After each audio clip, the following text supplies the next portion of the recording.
누구든지 하나님의 뜻대로 행하는 자가 내 형제요 자매요 어머니이니라. 아멘.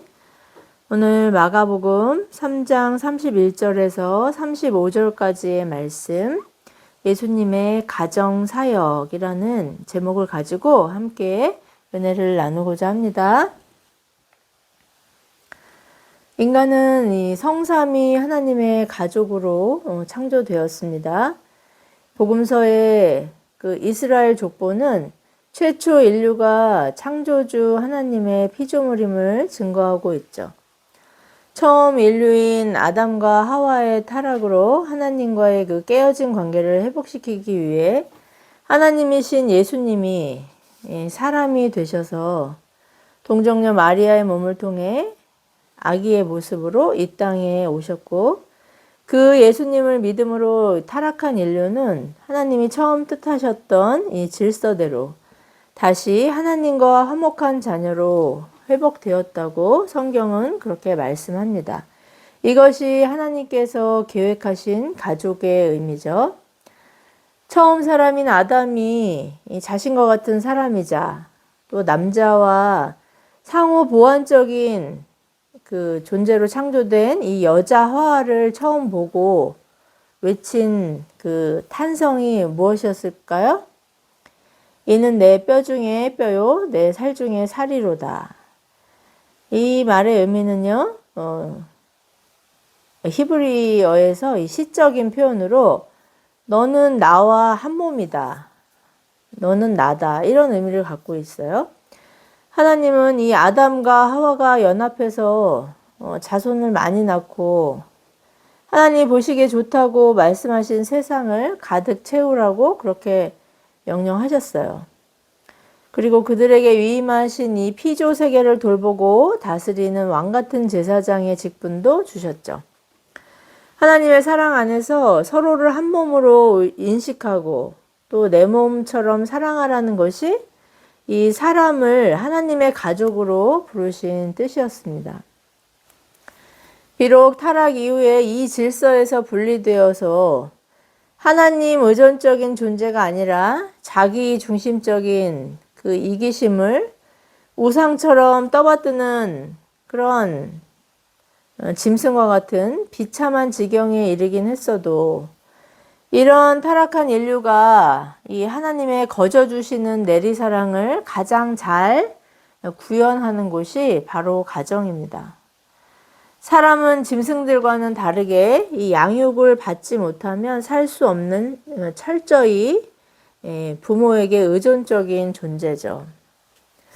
지금의 내가 아무리 불행한 가정의 출신이라고 해도 내가 살아있다는 것은 누군가의 돌봄과 관심을 받았다는 증거라고 할 수 있어요. 왜냐하면 앞서 말씀드렸듯이 사람은 다른 사람의 돌봄 없이는 절대로 생존할 수 없는 그런 존재이기 때문이에요. 주님은 마태복음 7장 7절 이하에서 악인조차 그 자녀에게는 좋은 것을 준다는 비유를 통해 자녀에게 가장 좋은 것을 주시는 하나님 아버지께 무엇이든 구하라고 그렇게 강권하셨죠. 최고의 부모가 되시는 하나님은 이 자기애적인 타락한 인간도 자녀에 대한 본능적인 애착만큼은 여전히 남아있게 하셔서 인류가 번성하도록 하는 그 은혜만큼은 거두시지 않으신 것이죠. 하나님께서 지금도 악인과 의인에게 동일하게 햇빛과 또 공기와 물, 재물과 건강 같은 그런 일반적인 선물도 주시잖아요. 낙태는 합법적인 영아 사례입니다. 여성이 자기 몸의 권리를 보호한다는 그럴듯한 명분으로 태아를 살해하는 것을 합법화하는 그런 세상을 살고 있지만, 일반적으로 부모는 자녀를 본능적으로 애착하도록 하나님이 그 은사를 거두시지 않았어요. 내리사랑이라는 말이 있습니다. 사랑은 물처럼 아래로 흐른다는 의미죠. 자녀 중에서도 막내가 가장 사랑을 많이 받는 이유도 여기 있는 것 같아요. 피조된 처음 사람은 창조주 하나님께서 막 퍼주시는 내리사랑에 그 부족함이 없었지만 하나님의 왕 되심과 또 주인 되심을 거부하고 또 하나님께 철저히 의존적인 존재라는 그 실존적인 그 의미를 부인하고 하나님 나라를 찬탈하고 싶었어요. 이런 반역한 인류의 후손인 우리는 이 자연적이고 본능적인 가족 사랑조차 실현하지 못하는 일그러진 그런 세상을 살고 있습니다. 부모를 폭행하고 유기하고 학대하는 금쪽이 같은 자녀들이 있고 자신의 권리를 위해 아직 태어나지 않은 태아를 살해하는 부모도 있습니다. 권리와 책임의 균형이 요구되는 그 사람 사랑보다 내가 주인으로 권력을 행사할 수 있는 이 짐승이나 비인격적인 존재를 사람보다 더 사랑하는 사람도 있죠. 이처럼 일그러진 자기 사랑이 가장 친밀한 사랑으로 연합해야 할 가정에서부터 비롯되는 이 소망 없는 세상에서 오늘 주님이 뜻하신 예수님 가족의 의미를 깨닫고 가족 사랑을 하나님의 질서대로 하나님의 뜻대로 실천하는 저와 여러분 되기를 예수 그리스도의 이름으로 축복합니다. 예수님이 하나님 나라의 복음을 전파하시고 또 병든 사람들, 귀신 들린 사람들을 고쳐주시자 유대의 종교 지도자들은 주님을 주시하고 경계했어요. 엄청난 사람들이 몰려들어 인기가 치솟았기 때문에 자신들의 기득권에 위협을 끼치는 요주의 인물이라고 판단했기 때문이죠. 그들은 주님의 기적적인 치유 사역을 귀신의 힘을 빌어 행한 미신으로까지 폄하했습니다. 주님은 그들에게 귀신 들린 사람에게 귀신을 쫓아내는 것이 어떻게 귀신의 능력인가라고 변론하셨죠. 이런 긴장된 분위기에서 예수님의 친척들조차 주님이 미쳤다고 생각해서 그분을 잡으려고 찾아다녔습니다. 아픈 사람을 고쳐주고 귀신 들린 사람을 치유해 주는 것이 왜 미친 짓인지 이해하기 어렵지만 종교 지도자들이 권력을 가지고 있던 이 유대 사회에서 그들의 눈치를 보고 비위를 맞추려는 사람들이 대부분이었다는 이 사회 문화적인 상황을 생각해 보면 있을 수도 있는 일이라는 생각이 들어요. 일제강점기 때도 그리스도인이라고 자처하는 사람들이나 목회자들이 신사참배라는 이 우상의 제의에 참여하지 않았나요? 1세기부터 기독교가 공인되기 전까지 그리스도인들이 그렇게나 많은 선행을 베풀었음에도 이 로마의 통치에 반역하는 반역자로 누명을 씌우거나 또 성찬을 오해해서 식인을 하는 사교 집단으로 오해를 받아서 원형 경기장에서 짐승의 밥이 되고 또 고문과 십자가형으로 순교했던 기록을 우리는 보게 됩니다. 죄인들을 구원하시기 위해 자신의 피조물로부터 핍박을 당하는 이 하나님의 오래 참으심과 자비를 오해하는 그런 사람들의 무능함과 무지의 결과였던 것이죠. 오늘 본문은 마태복음, 마가복음, 또 누가복음에 동일하게 기록된 내용이에요. 주님이 유대 지도자들과 논쟁을 벌이시며 이 모인 군중들에게 강론하실 때 예수님의 어머니와 동생들이 예수님을 찾으러 오죠. 종교 지도자들의 눈밖에 나면 위험하기 때문에 또 예수님을 보호하기 위해 찾으러 왔다고 그렇게 생각할 수도 있을 것 같아요. 어머니 마리아는 이 천사의 수태고지와 가나의 결혼잔치에서 이 물이 포도주로 변하는 기적을 목격한 증인인 만큼 주님의 메시아 되심을 의심하지는 않았을 겁니다. 동생들은 아직 이 주님의 메시아 되심을 믿지는 않았지만 아버지 없는 집안의 가장으로서 또 형으로서의 역할을 잘 감당했던 그 사랑 많은 주님을 의심하거나 또 친척들처럼 미쳤다고 오해하지는 않았을 거예요. 단지 예수님에 대한 소문이 흉흉했기 때문에 예수님의 그 안전을 걱정해서 찾아온 것이라고 생각해 볼 수 있어요.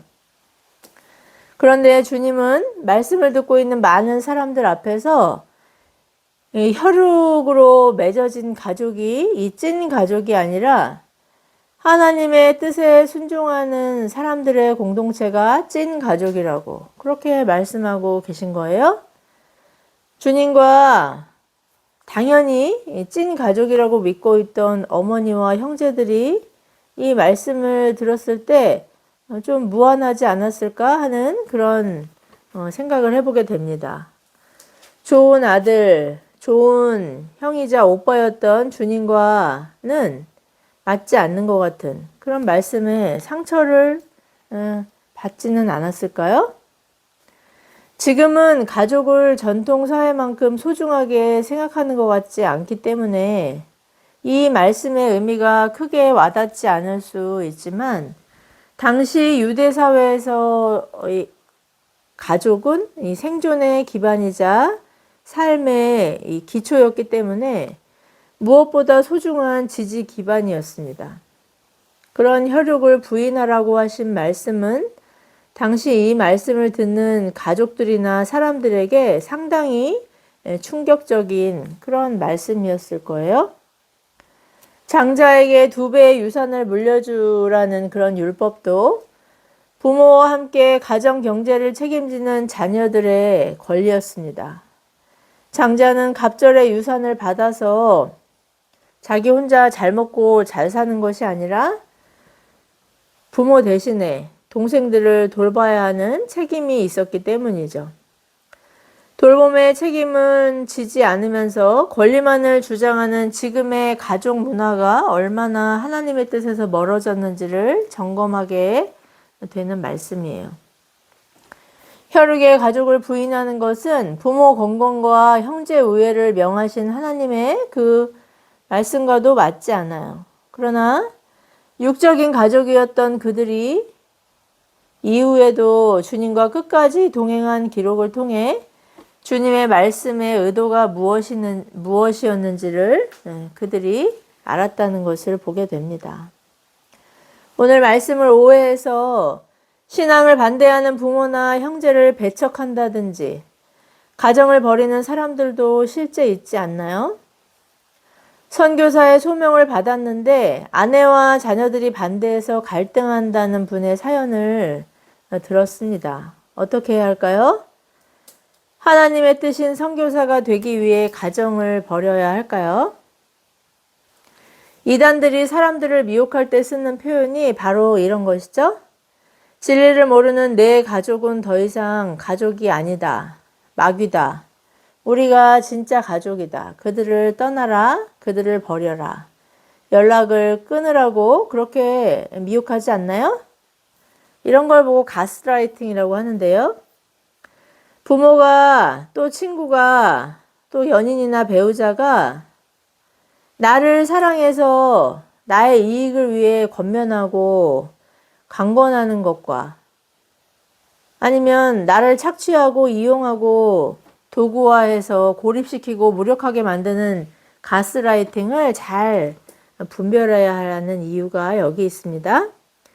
요즘은 부모나 선생님이 훈육을 하는 것조차 가스라이팅이라고 비판하는 시대인 것 같아 이 자녀 양육이 더 두렵게 느껴지는 시대입니다.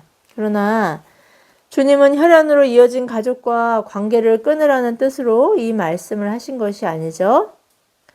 사람으로서의 도리도 중요하지만 더 중요한 것은 그 부모와 형제를 지으신 하나님의 주권과 우선순위를 말씀하신 것이죠. 지금 주님은 많은 사람들 앞에서 하나님 나라의 복음을 전하고 계세요. 그런데 가족들이 주님을 찾아와서 말씀을 중단해야 하는 상황이 발생한 것이죠. 부모 공경, 형제 사랑의 율법을 쫓아 자리를 뜨셔야 했을까요?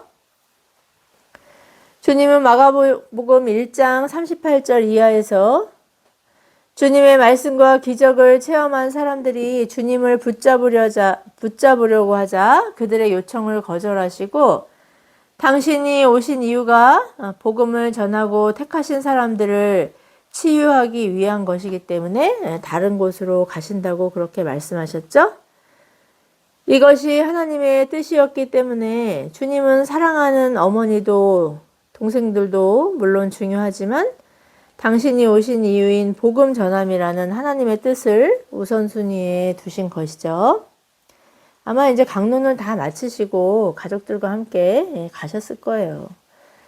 십자가 극형의 고통 중에도 어머니 마리아를 제자 요한에게 부탁하실 정도로 남다른 효자이셨던 주님이시지만 주님께는 언제나 하나님 아버지의 뜻을 이루는 것이 주님의 양식이자 또 존재의 이유였음을 삶으로 보여주셨고 오늘 말씀을 통해 분명하게 그렇게 정의하신 것이죠. 여러분에게는 이처럼 하나님의 뜻이냐 또 가족이냐라는 우선순위의 문제로 갈등을 겪었던 경험이 있나요? 저는 신학교 갈 때 또 목사 안수 받을 때 교회 개척을 결정하는 매 순간이 이런 갈등의 연속이었습니다. 왜냐하면 신학교 갈 때는 남편이 아직 불신자였고 또 목사 안수를 받을 당시에는 남편이 아내가 목사가 된다는 생각은 꿈에도 하지 않았던 상황이었었기 때문에 그런 갈등이 있었죠. 다행히 지금은 그런 갈등할 때 겪었던 이 길이 내 길이 아닌가벼 라는 그런 극단적인 갈등은 겪지 않습니다. 새 신자도 없는데 예배당부터 무조건 구해야겠다고 우기다가 남편과 30년 결혼 생활 중 제일 심하게 언성을 높이고 다투었던 적이 있어요. 저는 하나님의 뜻을 행한다고 믿었기 때문에 막무가내로 밀어붙이려고 했는데 이 남편의 격앙된 모습을 처음으로 보고 나니까 좀 겁이 나더라고요. 나는 옳고 남편은 틀렸다고 그렇게 확신할 수 없는 그런 두려움이 막 생겨가지고 어쩔 수 없이 눈치만 보면서 기다려보자고 한 것이 벌써 3년이 되었지만 지금은 그때 남편 말 듣기를 참 잘했다는 그런 생각을 합니다. 남편과 아내가 불화하고 가정이 불화하는 것은 하나님의 뜻이 아니라는 확신 때문이에요. 주님은 말세의 때에 지금이 말세라고 할 수 있는데 가족이 서로 분쟁한다고 하셨어요. 부모와 자녀가, 형제 자매가, 부부가 그렇게 우리 부부가 싸웠던 것처럼 그렇게 분쟁한다고 하셨죠.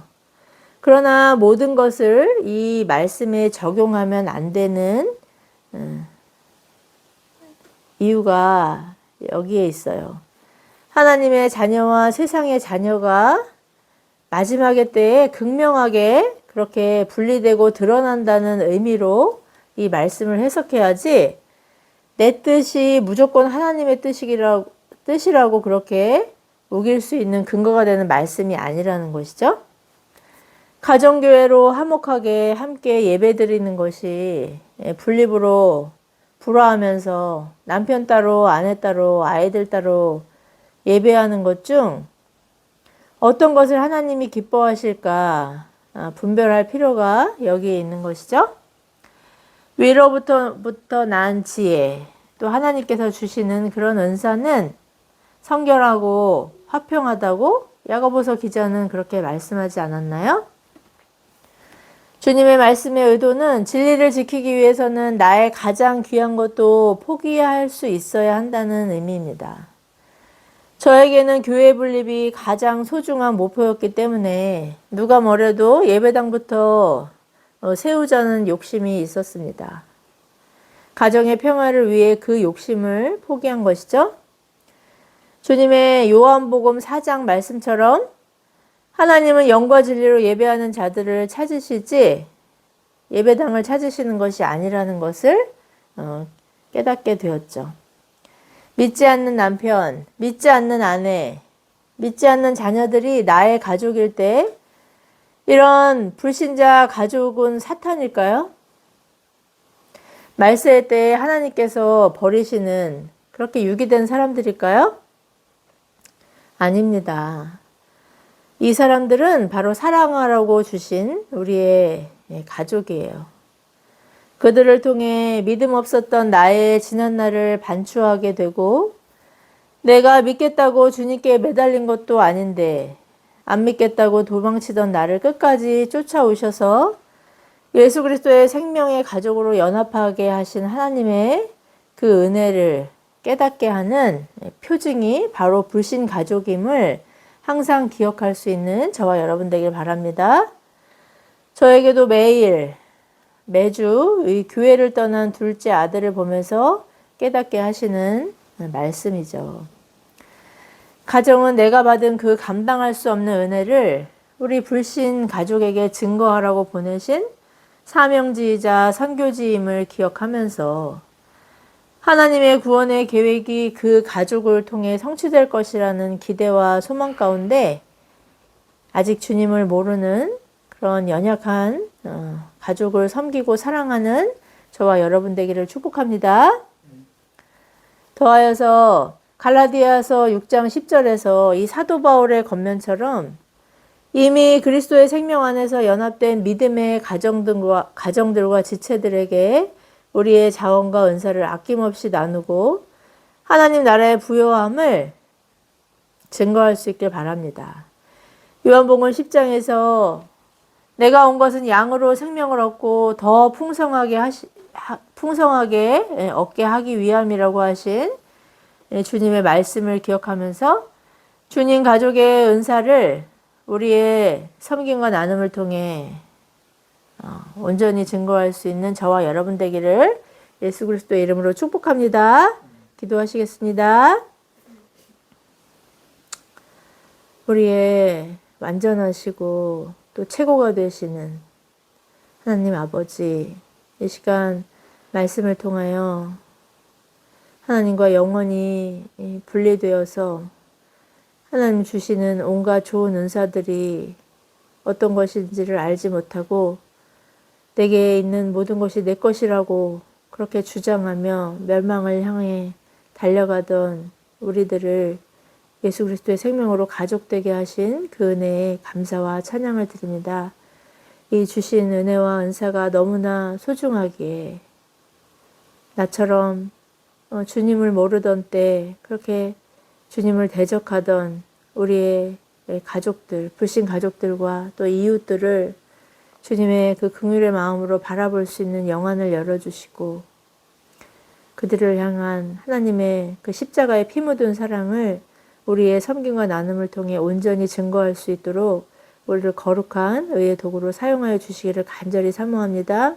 한 주간도 우리가 잊고 있었던 또 우리가 어쩌면 유기하고 방치했던 우리의 가족들을 돌아보고 부족한 우리의 섬김일지라도 우리의 삶을 그들과 나눌 수 있는 예수 그리스도 사랑이 우리의 심령과 가정과 교회 안에 풍성히 넘쳐날 수 있도록 은혜를 더하여 주시옵소서. 모든 말씀 보배롭고 존귀하신 우리 주 예수 그리스도 이름으로 간절히 기도드리옵나이다. 아멘.